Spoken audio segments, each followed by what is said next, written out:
नमस्कार बच्चों, मैं शशिकांत जाएंगे आपका स्वागत करता हूं हमारे YouTube channel economics education hub Shashikant sir के चैनल में। आज हम बात करते हैं कक्षा 12वीं की समष्टि अर्थशास्त्र की पुस्तक के पाठ नंबर 3 जिसका नाम है मुद्रा तथा बैंकिंग के बारे में चर्चा करेंगे। इसके टॉपिक का नाम है मुद्रा की मांग। देखो बच्चों, हमने जो पिछले वीडियो है उसमें भी मुद्रा की मांग जानी थी कि मुद्रा की मांग क्या होती है। आपको पता है कि व्यक्ति अपने दैनिक जीवन की जो आवश्यकताएं है, जो कार्य है, उनको पूरा करने के लिए क्या करता है, मुद्रा की मांग करता है। जब व्यक्ति की आय ज़्यादा हो जाती है तो उस स्थिति में वो व्यक्ति क्या करता है, वस्तु को खरीदता ज़्यादा है, तो उस स्थिति में मुद्रा की मांग ज़्यादा होती है। और जब आय कम हो जाती है तो उस स्थिति में मुद्रा की मांग भी कम हो जाती है। तो हम आज पढ़ते हैं, मुद्रा की मांग को जानेंगे, समझेंगे। ठीक है, तो बच्चों लास्ट तक वीडियो जरूर देखना और इसको समझना। मुद्रा की मांग।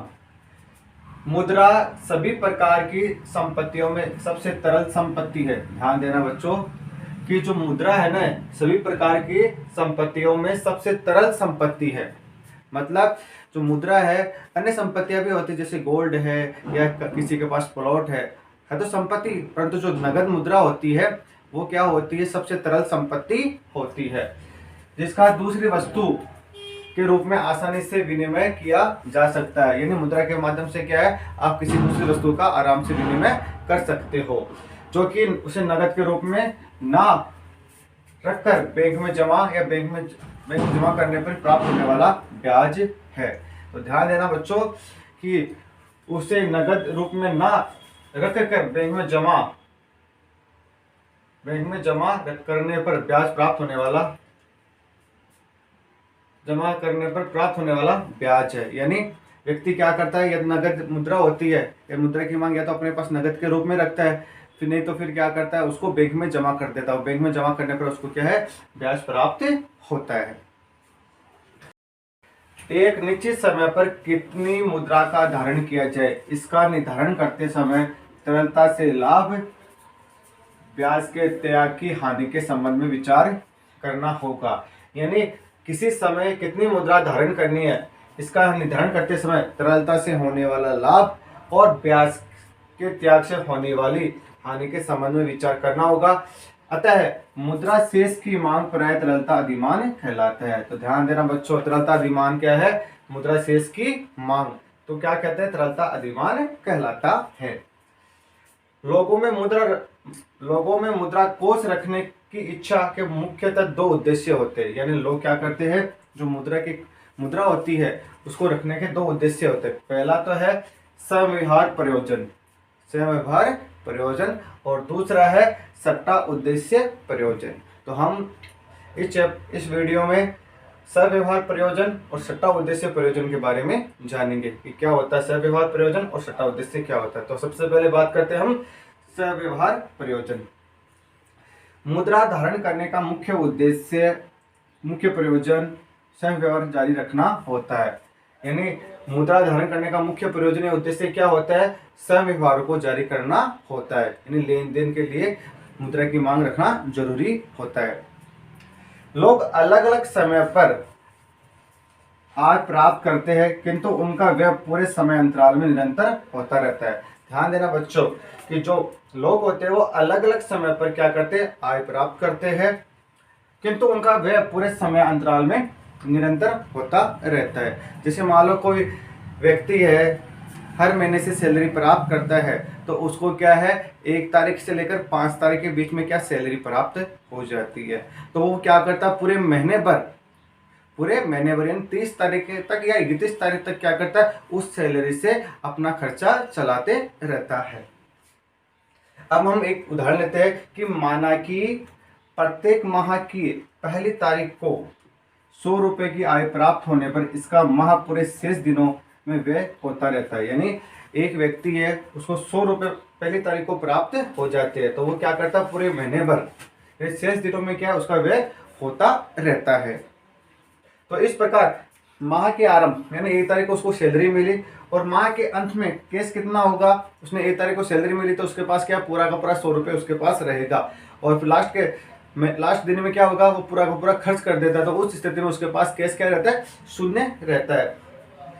तो केस क्रमशः 100 या शून्य रहता है। तब औसत नगद धारिता की धारणा धारिता की गणना कैसे करेंगे कि प्रारंभ के दिन में जो प्रारंभ की 1 तारीख थी उसको कितना रुपया था और लास्ट की जो तारीख है उसको कितना रुपया था, उन दोनों को जोड़कर 2 का भाग लगाएंगे, हमें क्या प्राप्त हो जाएगी, औसत नगद धारिता प्राप्त हो जाएगी। तो हमने देखा कि प्रारंभ में महीने के प्रारंभ के दिन में कितना था 100 रुपये और लास्ट में उसके 0 रुपये थे। तो 100 में जब 2 का भाग देंगे तो नगद औसत धारिता कितनी आ गई, 50 रुपये आ गई। तो हम कह सकते हैं कि औसत नगद धारिता की 50 रुपये के रूप में गणना की जाती है, जिससे हर माह 100 रुपये के मूल्य का संव्यवहार होता रहता है। तो हर माह कितने रुपए का संव्यवहार हो रहा है, लेन देन कितने रुपए का हो रहा है, 100 रुपये का हो रहा है। तो इस प्रकार संव्यवहार प्रयोग अतः है मुद्रा की औसत संव्यवहार मांग मासिक आय के आधे के बराबर है। देखना बच्चों, मासिक आय कितनी थी, 100 रुपये थी। तो मुद्रा की औसत संव्यवहार मांग क्या हो गई, मासिक आय के आधे यानी 50 रुपये के बराबर हो गए, या दूसरे शब्दों में मासिक संव्यवहार का मूल्य आधा है। हम कह सकते हैं कि मासिक संव्यवहार का मूल्य क्या है, आधा है। ठीक है बच्चों, समझ में आ गया होगा। अब हम बात करते हैं, देखो कि अब हम 2 व्यक्तियों वाली अर्थव्यवस्था में विचार करते हैं, यानी अर्थव्यवस्था में क्या है, सिर्फ 2 ही व्यक्ति है। समझना बच्चों, अब आराम से समझ में आएगा, अच्छे से समझ में आएगा, जिसमें 2 व्यक्ति है, जिसमें 2 व्यक्ति है, एक का फर्म और एक का श्रमिक। यानी फर्म का मतलब क्या है, फर्म का मालिक। प्रत्येक महीने के प्रथम दिन, ध्यान देना बच्चों, प्रत्येक महीने के प्रथम दिन फर्म श्रमिक को 100 रुपये का वेतन देते हैं। फर्म क्या करती है, जो श्रमिक कार्य करता है उसको 100 रुपये वेतन देती है। श्रमिक इसके बदले आय को फर्म द्वारा उत्पादित वस्तुओं पर पूरे माह व्यय करता है। श्रमिक क्या करता है, जो उसको वेतन प्राप्त हुआ है, जो उसको आय प्राप्त हुई, उसके वो क्या करता है, उस आय का कि फर्म द्वारा जो उत्पादित वस्तुएं हैं उन पर पूरे माह व्यय करता रहता है। यहाँ अर्थव्यवस्था में केवल एक ही वस्तु उपलब्ध है। यहाँ हम क्या मानते हैं कि अर्थव्यवस्था में क्या है, केवल एक वस्तु ही उपलब्ध है। इस प्रकार प्रत्येक माह के आरंभ में श्रमिक के पास 100 रुपये मुद्रा शेष रहती है। तो प्रत्येक माह के जो पहला दिन है, प्रथम दिन आरंभ में क्या होता है, जो श्रमिक होता है उसके पास 100 रुपये मुद्रा शेष रहता है, यानी उसके पास क्या, जो फर्म होती है वो वेतन के रूप में उसको 100 रुपये दे देती है। इसलिए श्रमिक के पास क्या रहता है, अब पहले दिन महीने के 100 रुपये मुद्रा शेष रहता है और फर्म के पास 0 रुपये रहते हैं। यानी फर्म क्या करती है, अपने जो भी उत्पादित वस्तुओं से आय प्राप्त होती है वो श्रमिक को वेतन के रूप में दे देती है। इसलिए फर्म के पास तो आरंभ में 0 रुपये होता है, जबकि श्रमिक के पास 100 रुपये मुद्रा शेष रहती है। माह के अंतिम दिन यानी महीने के लास्ट दिन क्या होता है, तस्वीर थोड़ी उल्टी हो जाती है।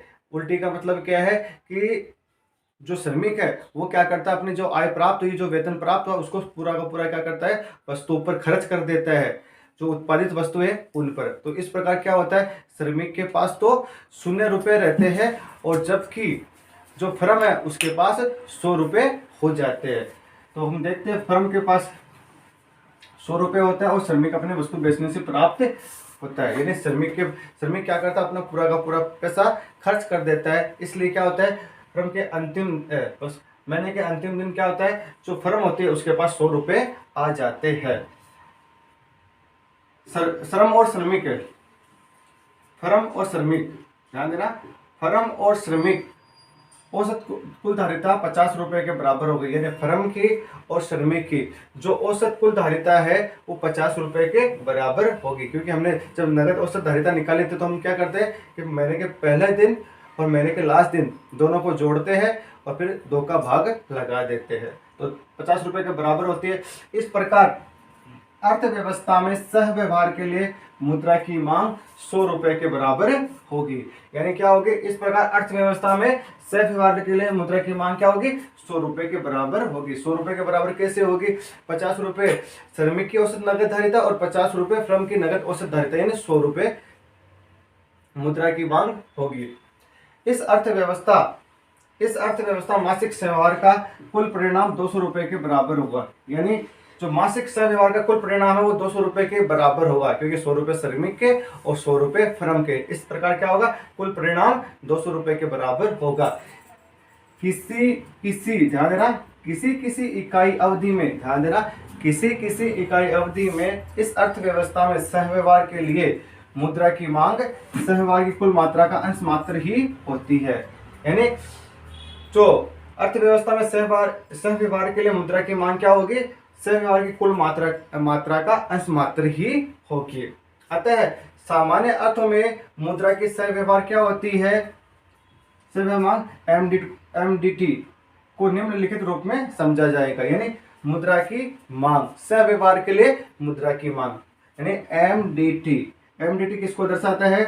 सहव्यवहार के लिए मुद्रा की मांग को दर्शाता है, यानी मुद्रा की सहव्यवहार मांग। ठीक है, मुद्रा की सहव्यवहार मांग क्या हो गई? एमडीटी, जो क्या किसके बराबर है? स्मॉल के इंटू टी के बराबर। जहाँ टी क्या है? एक इकाई समय अवधि में अर्थव्यवस्था में होने वाला सहव्यवहार का कुल मूल्य। ठीक है, कि एक इकाई समय अवधि में अर्थव्यवस्था में सहव्यवहार का कुल मूल्य होता है, जबकि के क्या है? स्मॉल के धनात्मक अंश है। तो एमडीटी बराबर के।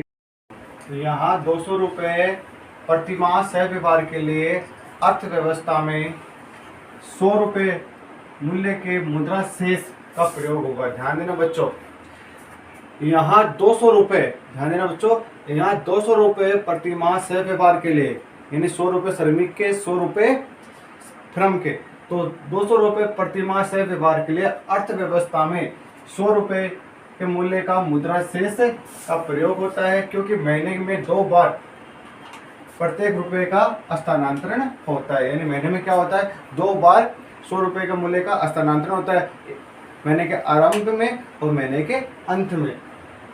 तो ध्यान देना, मुद्रा की एक इकाई का, ध्यान देना बच्चों, कि मुद्रा की एक इकाई का एक इकाई अवधि में, मुद्रा की एक इकाई की अवधि में जितनी बार हस्तांतरण होता है उसे मुद्रा का संचलन वेग कहते हैं। तो ध्यान देना बच्चों, कि मुद्रा का संचलन वेग क्या होता है? ये भी प्रश्न पूछते हैं कि मुद्रा का संचलन वेग किसे कहते हैं। तो इसको याद रख लेना कि मुद्रा की एक इकाई का, मुद्रा की एक इकाई अवधि में जितनी बार हस्तांतरण होता है उसे मुद्रा का संचलन वेग कहते हैं। यानी मुद्रा की एक इकाई अवधि में जितनी बार हस्तांतरण होता है उसे मुद्रा का संचलन वेग कहते हैं। यानी 1/k इंटू एमडीटी बराबर टी हुआ।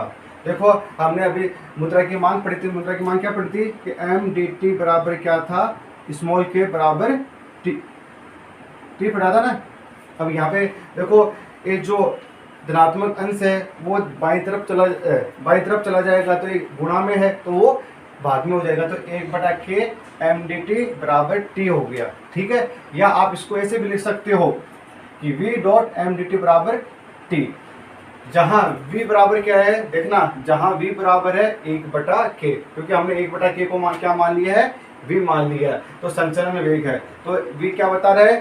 संचलन वेग को बता रहा है, जो कि क्या है? 1/k है। मतलब एक इकाई अवधि में, ध्यान देना, मुद्रा की एक इकाई अवधि में जितनी बार हस्तांतरण होता है उसे संचलन वेग कहते हैं। उपयुक्त समीकरण में दाईं ओर का पद, मतलब उपयुक्त समीकरण है, इसमें दाईं ओर का पद क्या दर्शा रहा है? टी को दर्शा रहा है, जो कि प्रवाह है।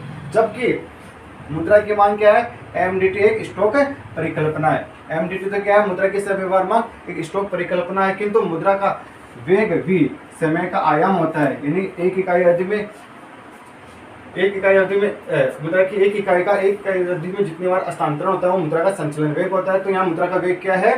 समय का आयाम होता है।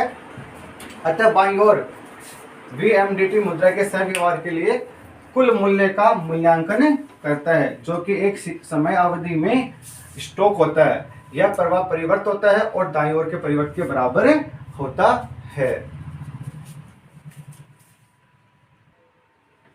किसी अर्थव्यवस्था में वार्षिक सहव्यवहार के लिए वार्षिक मूल्य में सभी प्रकार के मध्यवर्ती वस्तुओं और सेवाओं के सहव्यवहार आते हैं। तो ध्यान देना बच्चों कि किसी भी अर्थव्यवस्था में जो वार्षिक सहव्यवहार होता है उसे वार्षिक मूल्य में सभी प्रकार की जो मध्यवर्ती वस्तुएं और सेवाएं के सेवा है वो भी शामिल होते हैं। और स्पष्ट रूप से यह नाम मात्र के सकल घरेलू उत्पाद की अपेक्षा बहुत अधिक होता है। ये क्या होता है? नाम मात्र के सकल घरेलू उत्पाद की अपेक्षा बहुत अधिक होता है। लेकिन सहव्यवहार के मूल्य और नाममात्र के सकल घरेलू उत्पाद के बीच स्थायी और धनात्मक संबंध होता है। ध्यान देना बच्चों, मेन बात यह है कि सहव्यवहार के मूल्य और नाममात्र के सकल घरेलू उत्पाद के बीच स्थायी और धनात्मक संबंध होता है। यानी कैसा संबंध होता है? परमानेंट और पॉजिटिव संबंध होता है। नाममात्र के सकल घरेलू उत्पाद में वृद्धि से सहव्यवहार के कुल मूल्य में वृद्धि भी सूचित होती है। यानी सकल घरेलू उत्पाद में वृद्धि से क्या होता है? सहव्यवहार का जो कुल मूल्य होता है उसमें वृद्धि सूचित होती है। अतः सामान्यतः निम्न प्रकार से परिवर्तन किया जा सकता है। यानी एमडीटी यानी मुद्रा के लिए सहव्यवहार मांग बराबर होगी केपीवाई। के क्या है? धनात्मक अंश है। पी होगी वस्तु की कीमत और वाई क्या दर्शाता है? सकल घरेलू उत्पाद में। तो हम कह सकते हैं कि जो मुद्रा की सहव्यवहार मांग है वो किसके धनात्मक होती है? सकल घरेलू उत्पाद और वस्तु की कीमत के धनात्मक रूप से होती है। अगर ये दोनों बढ़ेंगे तो ये मुद्रा की सहव्यवहार मांग भी बढ़ेगी। जहां y क्या है? वास्तविक सकल घरेलू उत्पाद है। y क्या है? वास्तविक सकल घरेलू उत्पाद है और p क्या? सामान्य कीमत स्तर है या सकल घरेलू उत्पाद अब स्थिति को दर्शाता है। उपयुक्त समीकरण यह बताता है कि किसी अर्थव्यवस्था में, ये जो समीकरण है ये क्या दर्शा रहा है कि किसी अर्थव्यवस्था में सहव्यवहार के लिए मुद्रा की मांग अर्थव्यवस्था की वास्तविक आय और उसके औसत कीमत स्तर के बीच धनात्मक संबंध होता है। तो मैंने अभी बताया ना कि मुद्रा की जो सहव्यवहार मांग है, तो मुद्रा की जो सहव्यवहार मांग है तथा वास्तविक सकल घरेलू उत्पाद तथा सामान्य औसत कीमत स्तर के बीच धनात्मक संबंध पाया जाता है। तो इस प्रकार हमने जो मुद्रा की मांग का जो प्रथम उद्देश्य है, प्रयोजन है, सहव्यवहार उद्देश्य, वो पढ़ा है। सहव्यवहार के लिए मुद्रा की मांग। अब हम बात करते हैं दूसरे सट्टा उद्देश्य प्रयोजन की। अब हम दूसरे प्रयोजन की बात करते हैं जिसका नाम है सट्टा उद्देश्य प्रयोजन। देखो बच्चों, ये सट्टा उद्देश्य प्रयोजन, इसके बारे में परीक्षा में प्रश्न पूछा जाता है, इसलिए सट्टा उद्देश्य प्रयोजन को आप अच्छे से समझना। ठीक है। सट्टा उद्देश्य प्रयोजन क्या होता है कि कोई व्यक्ति भू संपत्ति, बहुमूल्य धातुओं, बंध पत्रों, मुद्रा इत्यादि के रूप में अपने पास धन संपत्ति संचित कर सकता है। यानी कोई व्यक्ति होता है भू संपत्ति के रूप में, बहुमूल्य धातु के रूप में, बंध पत्र या मुद्रा के रूप में धन संचित कर सकता है। प्रतीकात्मक रूप में बंध पत्र एक ऐसे, ध्यान दें अब बॉन्ड की बात हो रही है कि बंध पत्र एक ऐसे कागज है जो एक समयावधि के उपरांत भविष्य में मौद्रिक प्रतिफल की धारा का वादा करते हैं। तो बंध पत्र क्या है? कभी कभी ऐसे पूछते हैं कि बंध पत्र किसे कहते हैं। तो ध्यान देना कि बंध पत्र ऐसे कागज है जो एक समयावधि के उपरांत भविष्य में मौद्रिक प्रतिफल की धारा का वादा करते हैं। सरकार या फर्म जनता के लिए गए उधार के लिए इन कागजों को जारी करते हैं और बाजार में इन्हें खरीदा और बेचा जा सकता है। ठीक है। अब हम बात करते हैं, देखो हमने मुद्रा के लिए सहव्यवहार का प्रयोजन पढ़ा था, तो उसमें हमने ब्याज दर की बात नहीं करी थी। यहाँ हम ब्याज दर की बात करेंगे। देखो बच्चों, सट्टा उद्देश्य का संबंध ब्याज की दरों से होने वाले परिवर्तन के कारण लाभ प्राप्त करने से होता है। तो ध्यान देना कि सट्टा और ब्याज दर में एक घनिष्ठ संबंध होता है। व्यक्ति अपने पास भू संपत्ति, बहुमूल्य धातु, शेयर आदि के रूप में धन जमा कर सकता है। लोगों में सट्टे की प्रवृत्ति पाई जाती है। सट्टे द्वारा लाभ कमाने के लिए अपने पास मुद्रा रखते हैं। लोग क्या करते हैं? सट्टे से लाभ कमाने के लिए क्या करते हैं? अपने पास मुद्रा रखते हैं ताकि वे लोग बॉन्ड और प्रतिभूतियों के बाजार में होने वाले उतार चढ़ाव से लाभ कमा सके। वो क्या करते हैं? बॉन्ड को या प्रतिभूति है उनको खरीदते हैं क्योंकि उतार चढ़ाव होने पर उनको लाभ प्राप्त होता है। तो बॉन्ड पत्रों, शेयरों का प्रयोग फर्में जनता से उधार लेने के लिए करते हैं। लोग इनसे प्राप्त होने वाली आय का अनुमान लगाकर अपने पास इन्हें खरीदने के लिए मुद्रा रखना पसंद रखते हैं। यानी इनको खरीदने के लिए, जो बॉन्ड है या शेयर है, इनको खरीदने के लिए क्या करते हैं? अपने पास मुद्रा रखना पसंद करते हैं।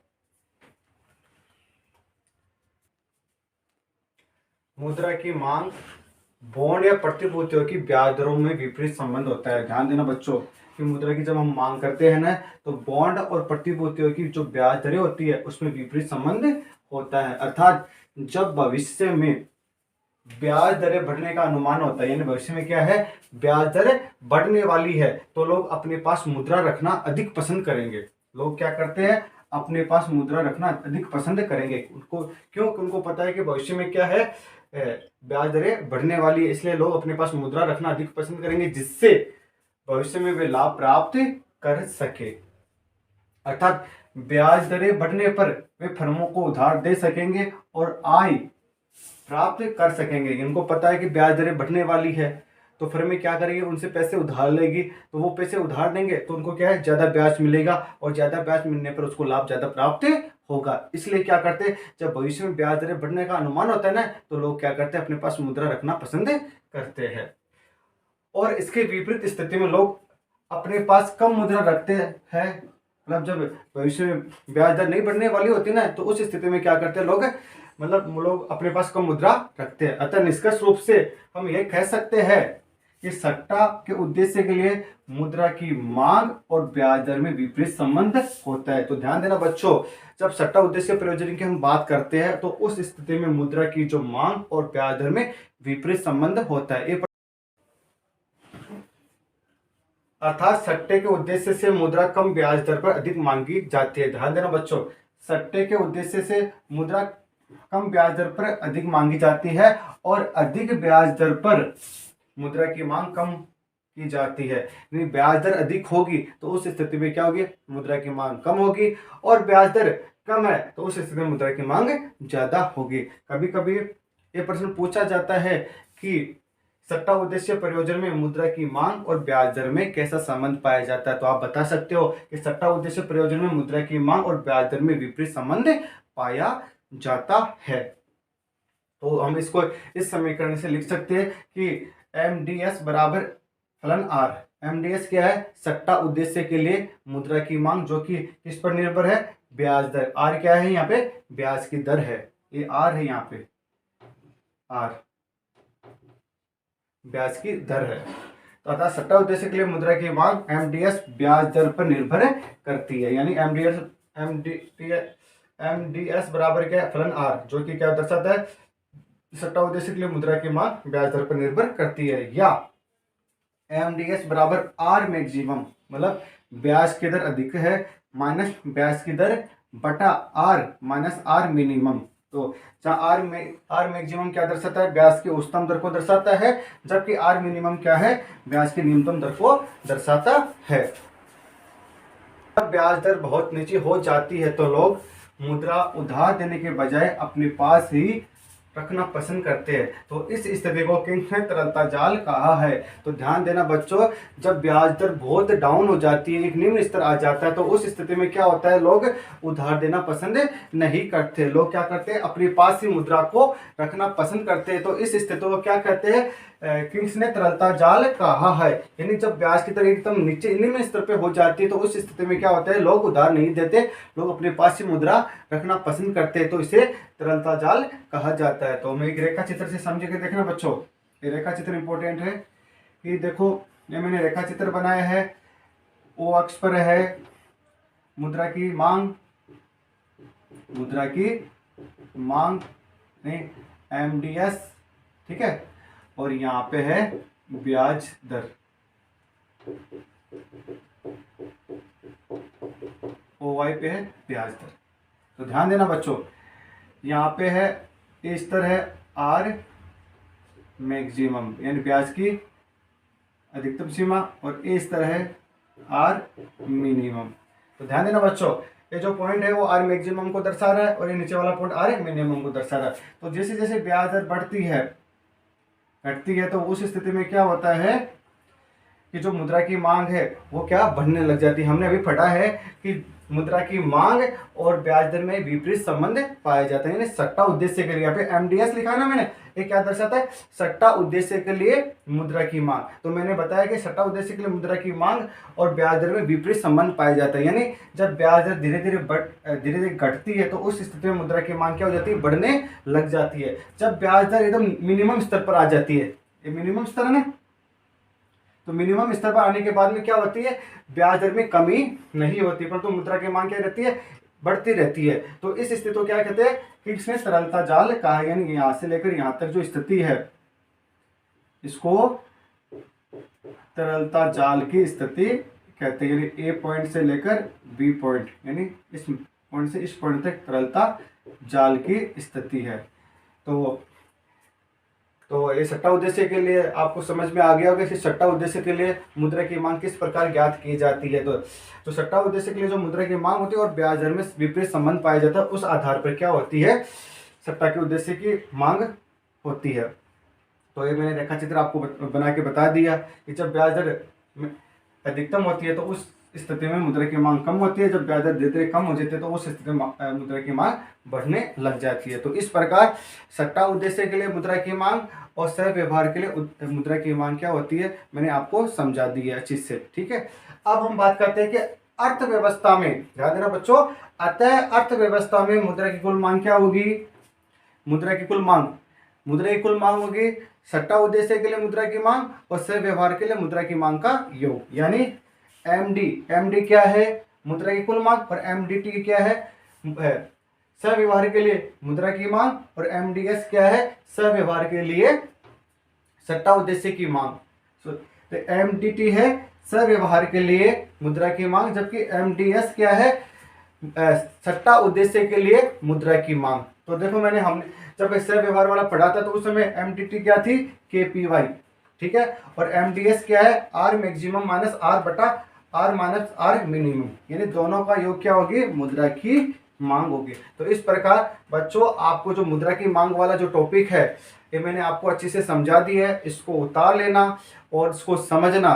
फिर भी अगर कुछ बातें समझ में ना आए तो आप कमेंट बॉक्स में जाके पूछ सकते हो, ठीक है। तो ये सूत्र है, ध्यान रख देना। अगर आज का वीडियो हमारा अच्छा लगा तो हमारे चैनल को सब्सक्राइब कीजिए, लाइक कीजिए और अधिक से अधिक शेयर कीजिए। धन्यवाद।